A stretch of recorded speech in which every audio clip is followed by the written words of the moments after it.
नियमित यज्ञ कैसे करें, जल्दी वाला या लघु वाला, है ना, ये सभी 40 मिनट में हो जाती है। 8 बजे के पूर्व करें। ये बिल्कुल गायत्री परिवार के परिजनों के लिए है, या कोई गायत्री को मानने के लिए, जो है ना गायत्री मंत्र को मानते हैं। ये आर्य समाज के लोग, आरएसएस कोई भी कर सकता है, माने जो गायत्री शक्ति में विश्वास है। नीम की लकड़ियाँ ऐसे ऐसे लगा ली, ठीक है। आज नीम से करेंगे अपन, ठीक है। और आम भी रखेंगे, आम की लकड़ियाँ पहले ही हैं, ठीक है, तो हमारे पास। तो आज करना चाहिए आम की लकड़ियों से, लेकिन नीम की पत्तियों का भी प्रयोग किया जा सकता है। इसको आप इसमें रख दीजिए। ये हवन कुंड हवन है, उसमें घी को ऐसे घी में ना बत्ती को डुबो दिया और उसको स्थापित कर दिया। जब अग्नि प्रज्वलित करेंगे तो आसान होगा। नीम की लकड़ियाँ कुछ या आम की एक्स्ट्रा रखिए। ये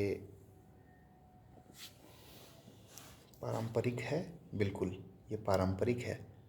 हल्दी जो होती है उससे, हल्दी और आपका चंदन, और उसमें अक्षत ले लिया, जल ले लिया, ठीक है। थोड़े फूल ले लो, नहीं है तो कोई बात नहीं, है ना। जल और अक्षत रहे तो काम चल जाएगा। षटकर्म होना चाहिए अपना। षटकर्म करिए, यज्ञ करिए, बस इतनी सी बात रही। षटकर्म करिए जल से, ठीक है, और यज्ञ शुरू करिए। गुरुदेव और माता जी की ध्वनि में 24-24 बार आहुति डाल सकते हैं। इतना ही करना है, उससे ज़्यादा नहीं करना है।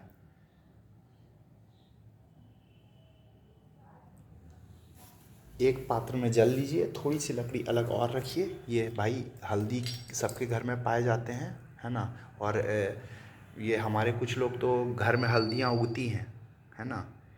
इर्की के हमारे परिजन हैं, भाई गया के, और 2-3 है ना, गायत्री परिवार के लोग, युवाओं की बात कर रहे हैं, है ना, जिनको हम लगभग रोज़ बातें होती हैं, उनकी बात कर रहे हैं।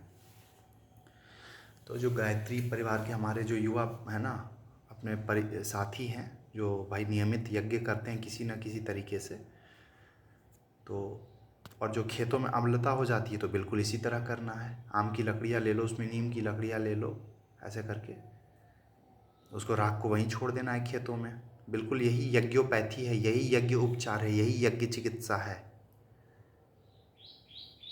थोड़े से भस्म घर लेते आओ और बाकी वहीं खेतों में ही छोड़ दो, वहीं पे इतना बढ़िया उगेगा कि कहने की नहीं कुछ। जल, एक पात्र में जल ले लिया, फिर से बता रहे हैं, एक पात्र में जल ले लिया, थोड़ा सा भाई चंदन ले लिया, वो हल्दी, खड़ी हल्दी से, और क्या होता है कि हल्दी का प्रभाव होता है। और आपको यदि फूल वूल उगता हो तो अभी है ना, हमको फूल तोड़ना पसंद नहीं, फूल आज तो है ना कभी कभार हो गया तो ठीक है।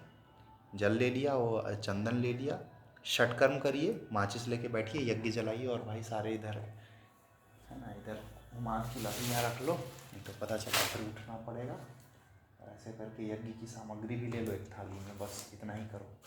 24 बार थोड़ी थोड़ी यज्ञ क्या होती हैं डालिए, थोड़ी थोड़ी, बिल्कुल ज़्यादा नहीं। 2-3 लकड़ियाँ छोटी करके तोड़ लीजिए, और उसके बाद यज्ञ सामग्री ले लीजिए। यज्ञ इसमें बहुत अच्छी सामग्री है, देखिए है ना, खड़ी सामग्री है, इसमें बहुत सारी औषधियाँ मिलाई हुई हैं। पिताजी लगता है कुछ प्रयोग कर रहे हैं, और ये हमने जल अपने पिताजी के ध्वनि में, है ना, वो पाठ करते हैं, तो 1 लोटा जल रखा रहता है। तो हम सारी चीज़ें भाई नहीं दिखा सकते। ऐसे करके ये औषधियाँ देख रहे हैं, बिल्कुल ऐसा गायत्री शक्तिपीठ आपका जो मस्तिष्क है बिहार में वैसा मिलता है। बिल्कुल ऐसी खड़ी खड़ी औषधियाँ रहती हैं वहाँ भी। वहाँ पे वहाँ की औषधियाँ सबसे बेस्ट मुझे लगी हैं अभी तक, जहाँ भी मैं शक्तिपीठों में गए हैं, सबसे बेस्ट वहाँ की लगी हैं। और ऐसे करके आप बड़ी बड़ी इसको तोड़ लीजिए, बिल्कुल थोड़ी थोड़ी डालिए यज्ञ में, इस तरीके से चुटकी, इससे ज़्यादा नहीं, ठीक है। 2 ग्राम भर, 2 ग्राम ही भर डाला करिए, इतना मत डाला करिए, ठीक है। इतनी डालने की आवश्यकता नहीं, यज्ञ भगवान का पेट खराब हो जाएगा। स्वाहा में डालिए, स्व में मुंह खुलता है, वा में डाला करिए, वा की ध्वनि में, और हा में फिर हाथ पीछे या प्रणाम करिए। जैसे ये प्रयोग के लिए बता रहे हैं। ठीक है। इदम तत्सवितुर्वरेण्यम भर्गो देवस्य धीमहि धियो यो नः प्रचोदयात्, ऐसे उंगली किए रहिए। और वाह में, ठीक है, जैसे ही स्व बोला जाए हाथ आगे, वाह में छोड़ दीजिए और हा में मुखाग्नि बंद हो जाती है यज्ञ की। आगे डालेंगे तो भी नहीं होगा, हा के उच्चारण के बाद डालेंगे तो भी नहीं होगा। तो इस चीज़ का ध्यान रखें। तो वो यज्ञ में ध्यान रहेगा तभी ये होगा, यज्ञ में ध्यान नहीं रहेगा तो नहीं होगा, है ना। मोबाइल पे ध्यान रहेगा, सोचेगा कि यज्ञ करते करते ज़रा वीडियो बना लूँ, तो नहीं होगा दिमाग, ठीक है। ज़रा, है ना, रील बना लूँ तो नहीं होगा ध्यान। तो आप या तो कभी रील बना लो ढंग से, और नहीं तो कभी यज्ञ कर लो बढ़िया से। जल लीजिए एक पात्र में चंदन हल्दी, और भाई यज्ञ करो षटकर्म करके 24-24 बार, बस इतना ही।